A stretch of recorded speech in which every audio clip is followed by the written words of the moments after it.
السلام عليكم خوتي المشاهدين، كيف نتوما؟ لاباس بخير؟ نتمنى بالله تكونوا بخير وعلى خير والصحه جيده يا ربي. نتوما احبابكم وعائلتكم. اليوم جينا معكم بواحد الفيديو بسيط ان شاء الله يا ربي.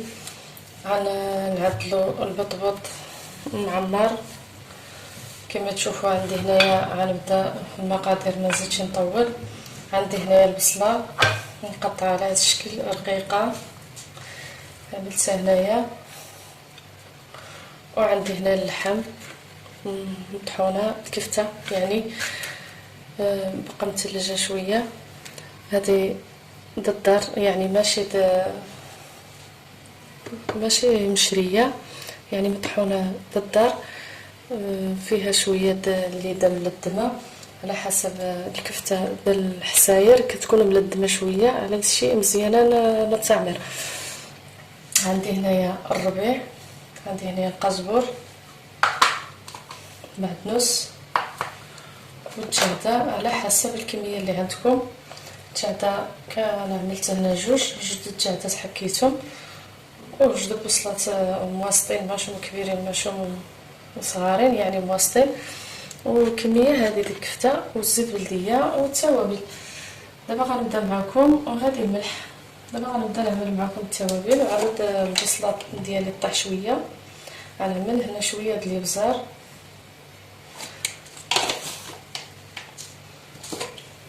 انا الصراحه التوابل ما حطيت نمشي في كيعجبني شي ديك البلعه داك الشاقش، كنعكس كيقور على القشور، كنمشي نيشان العطريه في الطيسان ديالها.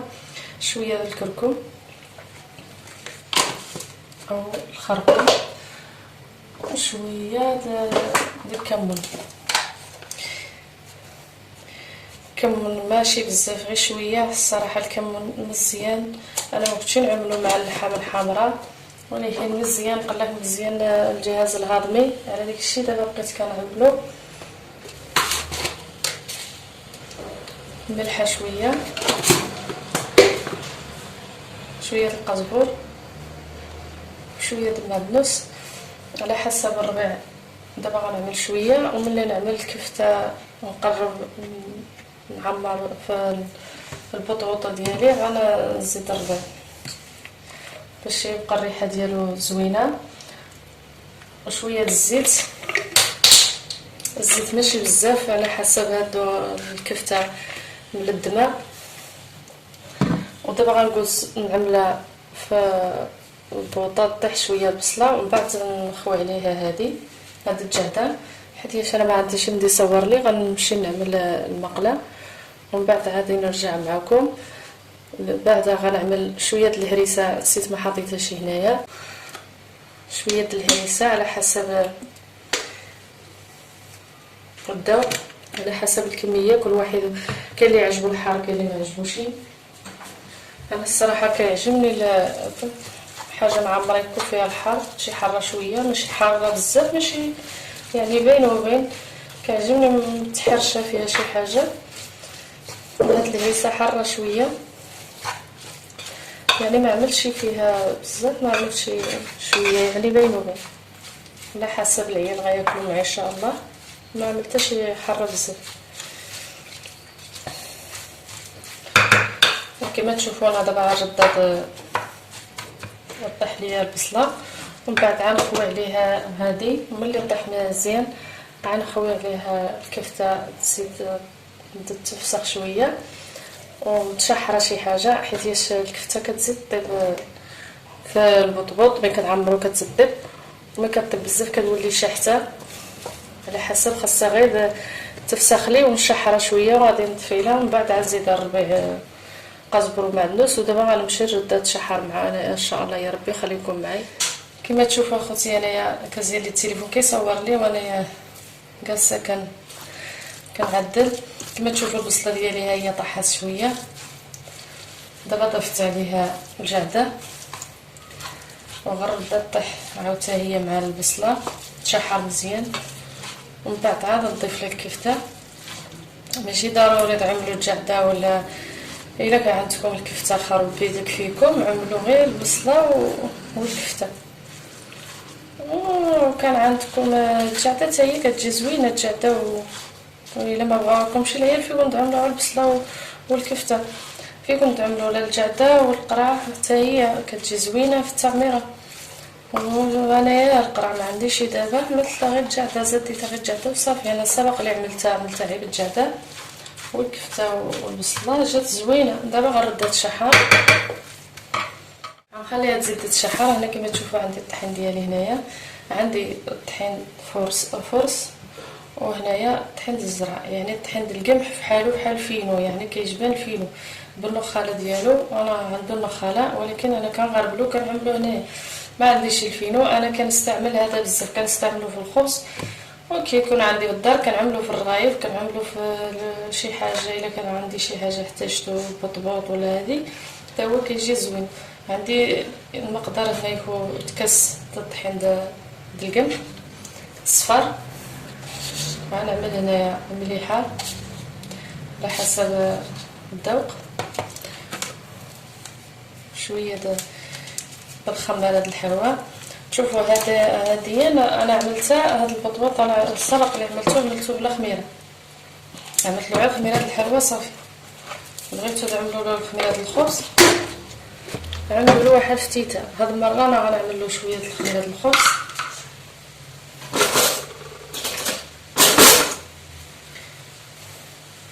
غير شويه على حسب.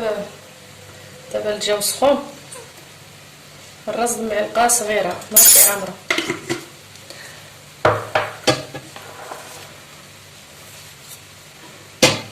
الماء دافي بارد، المهم الماء من الكريفو من الروبيني. الماء على حسب الجو، دابا سخون واخا يكون بارد ماشي مشكل. انا غنعمر الماء باش نخلط. غنخلط اخوتي هاد النواشف.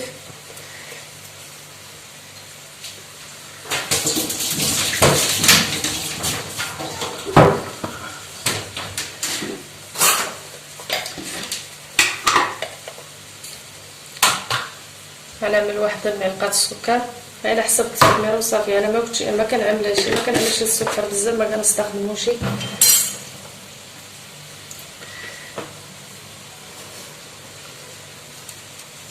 غنخلط. الماء يكون دافي ولا بارد ماشي مشكل، دابا على حسب الحراره. الجو سخون، الا كانت عندكم الكوزينه سخونه على حسب ديك الفتيته د الخميره اللي عملتو صافي. وما هي ماشي مشكل عامله باردين واخا يكون فيها الخميره. كما نعرفوا دابا في المخبزات ما كيستعملوش الماء سخون، كيعجنوا بالماء بارد باش الخبز ما كتعملش الريحه د الخميره. الا عجنوا بالماء سخون كتعمل لما الخبز كتعمل نسمه د الخميره وكتخسر دغيا. ماشي المخبزات دائما كيعجنوا بالماء بارد. انايا الخبز في الصيف كنت نعجنها بالماء بارد وكتخمر دغيا، كتخمر ما كيجرى لا حتى حاجه.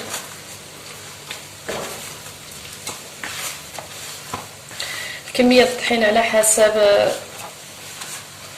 الكميه اللي خصكم، كثيره قليله. انايا يكون عندي هنا كيلو د الطحين، الصراحه ما عبرتوش ولكن يكون كيلو د الطحين هنايا عندي.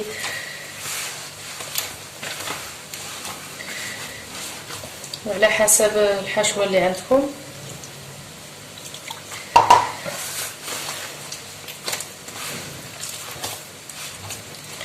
انا غنخلط العجينه ديالي في نفس الوقت. كنراقب عندي ديك المقله فوق البوطه وغنرجع معكم ان شاء الله. دابا خوتي كما تشوفوا العجينه ديالي هي هذه. انا عندي هذا صغير، عملت سهله ومشيتها شويه وعاد ردها في البلاصه ديالها. هذا ما صغير ما ساعدنيش نعجن فيه نخلط كذا على خاطري، هذا الشيء عملته هنايا كما تشوفوا العجينه على هذا الشكل. ما غنعمل لا زيت لا والو.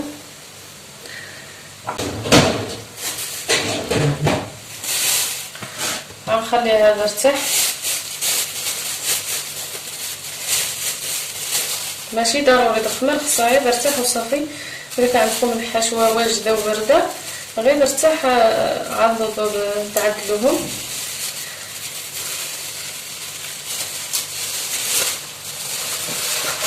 غنعمل الميكه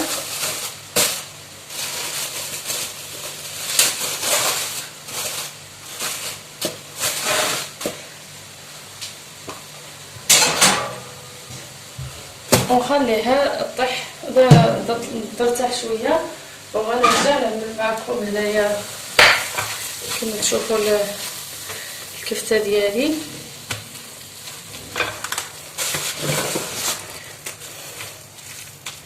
على نخليها طيح هنا شويه حتى تذوب هذا الكفته، حيت عندي هنايا البوطه غنقها اصلا ونخليها طيح على خاطرها، وملي طيح غنحاول نشحرها شويه ونزيد الربيع ونرجع معكم ان شاء الله ما يكون عدلوا البطبوط ونعمروا ان شاء الله يا ربي. دابا خوتي ملي العجينه ديالي انطلقات غنرجع نقطع معكم هنايا. نعرج شويه الدقيق، فيكم دقيو الفينو الا عندكم، ولا تحب القمح كما عملتو انا ديك الصفر كما تشوفوا. ما خمرت شويه يلا بدات فيها الخميره كتفعل، يعني باقا ما خمرتش. غنجوز نقطعها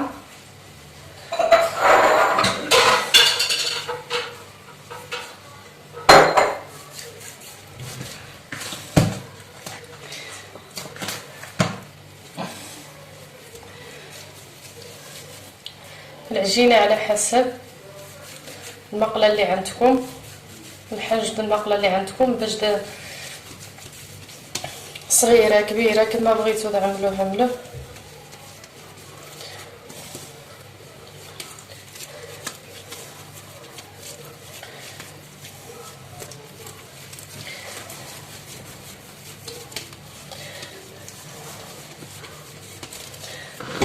غنعملها هنايا للطحين باش ما تلصقش، حيت ما فيهاش الزيت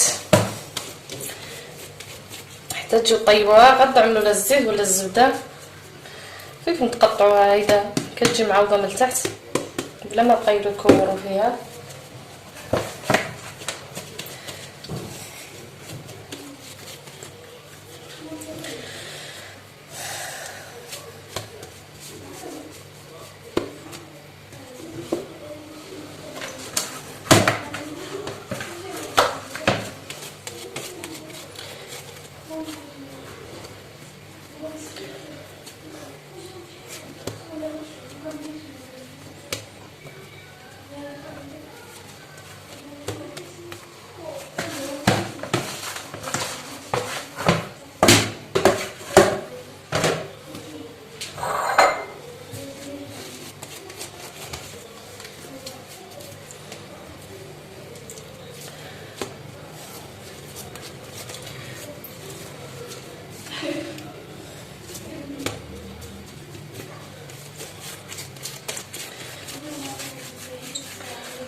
دابا غنخليهم ينطرحوا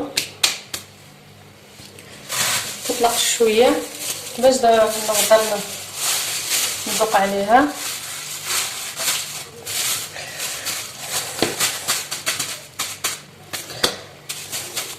عندي 7 الكريسات.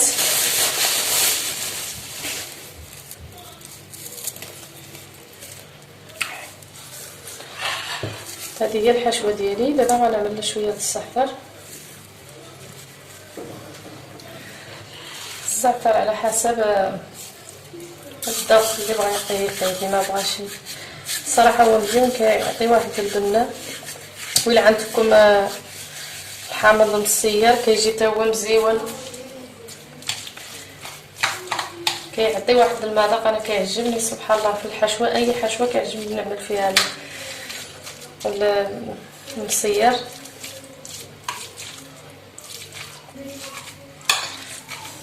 هي باقا دافيه شويه، خليو العجينه التعميره حتى البرد، الحشوه ديالكم حتى البرد باش ما تسيحكمش العجينه. دابا غنخليها هنايا على جنب حتى طلق لي العجينه شويه وغنرجع ليها. زبرتوني بديت هنايا هذه كما تشوفوا شويه د الطحين كنرشوه باش ما تلصقش العجينه وصافي. دابا انا حاسبه التليفون كيصور، هو كيوقف، كنهضر وكنصور وكان في الاخير رجعت صبرت ما تصور حتى حاجه.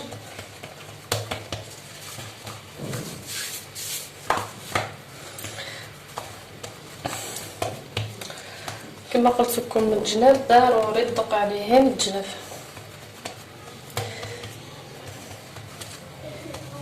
كتدق على الجناب باش ما يجيوش العجينه تجي غليظه من الجناب، لان الوسط ما كنعمر فيه الحشوه.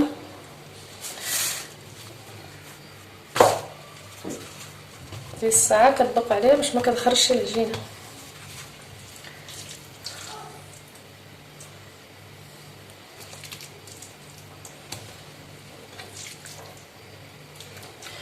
على حسب الكميه د الحشوه شحال عاد عملوا، على حسب العجينه ديالكم واش كبيره ولا صغيره. 2 معالق 3 الا حديتوا يدكم بالحشوه خصكم ضروري تمسحوه باش تلصق لكم العجينه.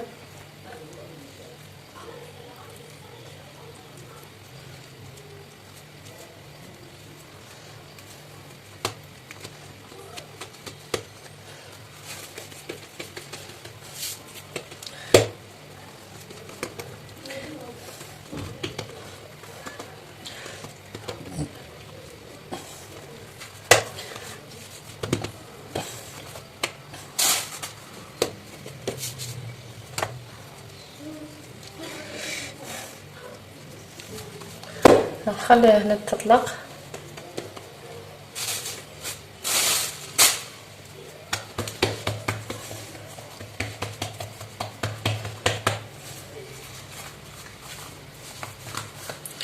ما نتلاش الطحين،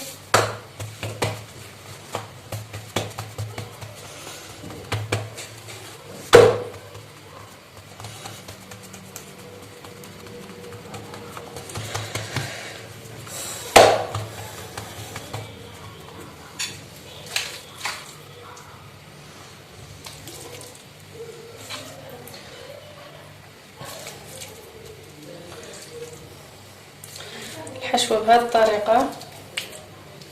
اللي عندكم الدجاج كفته اللي كان متوفر في الدار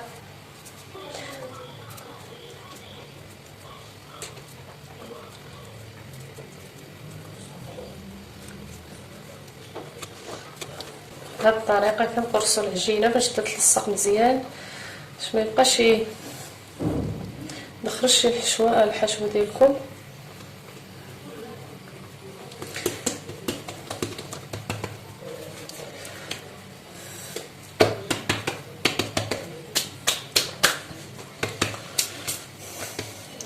غنكمل هذا الشيء اللي باقي لي ونرجع معكم ان شاء الله يا ربي. دابا خوتي زبرتوني كندوق عليها، كندهن يدي بالزيت وكندوق عليها. غنقص نحطها في المقله كما تشوفوا عندي هنايا في المقله زبرتوني كنطيب.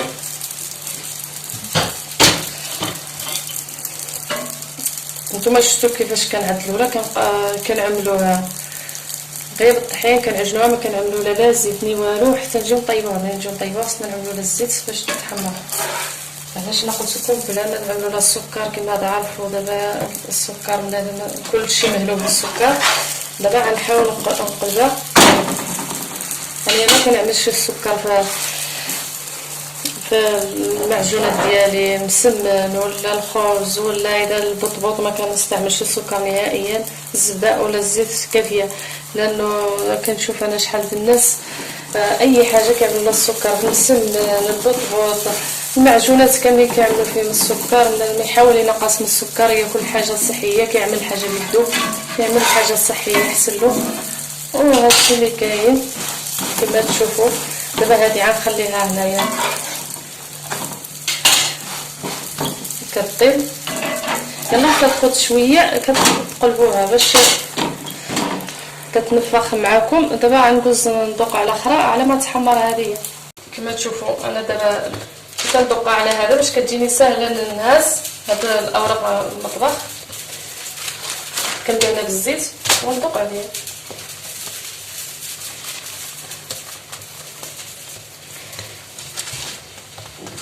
حاولوا ما ندوقوش عليها بزاف حتى تمشي المقله. ديال الساعه الا بغيتي تزيد تدوق عليها كتقدر المقله مزيان باش ما تصيحكمش معنا العجينه عمرتها وخليتها طرحت. كما تعرفوا القمح كيتمشى دغيا. غنمشي نشوف هذيك اللي طابت كيف كيتنفخ. هادشي قلت لكم انايا هانتوما كتحمر كترجع واعره كتحمر. انا كيحمقني نفطر بها في الصباح مع القهوه. الا زبرت عليا نفطر بها ما خصني حتى حاجه، ما خصني زبده، ما خصني بيض، ما خصني حتى حاجه. المهم حاجه الفطور كتعجبني هي هذه.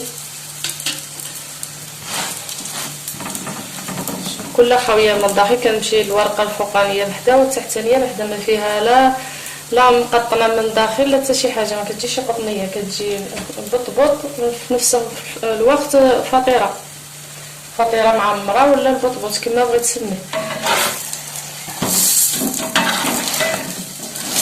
قلت لكم انا ما عملت له لا زبده لا والو، غير الزيت صافي. كيكون تعملوا الزيت ولا الزبده اللي ما عندكم الزبده. انا عندي ما عملت شي. شفتوا طابت تحمرت. نعملها خرطيب كما تشوفوا. انا كنحاول نقادها هنايا باش قلت لكم انا ما تدقوش عليه هذا الزف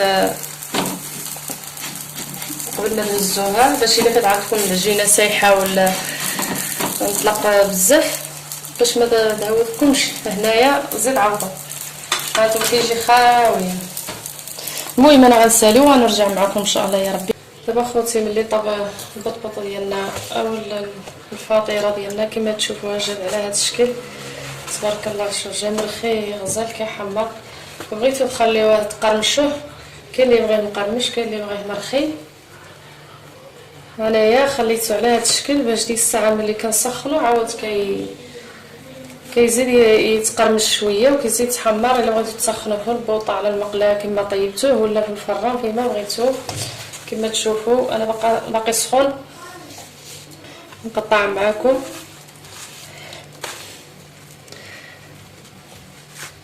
كتجي كل ورقه بحدا ما فيها لا ما مقطنه لا حتى شي حاجه، ما فيهاش اللبن من داخل. كتجي فطيره مفروقه ورقيقه الصراحه زوينه واعره. كتجي على حسب باقا سخونه نقدرش نشبرها. ونتمنى من الله تعجبكم وبسلام عليكم والى الفيديو القادم ان شاء الله. وبقاو على خير وبخير ونتمنى لكم السعاده والخير لكم ولحبابكم ولوليداتكم ان شاء الله يا ربي.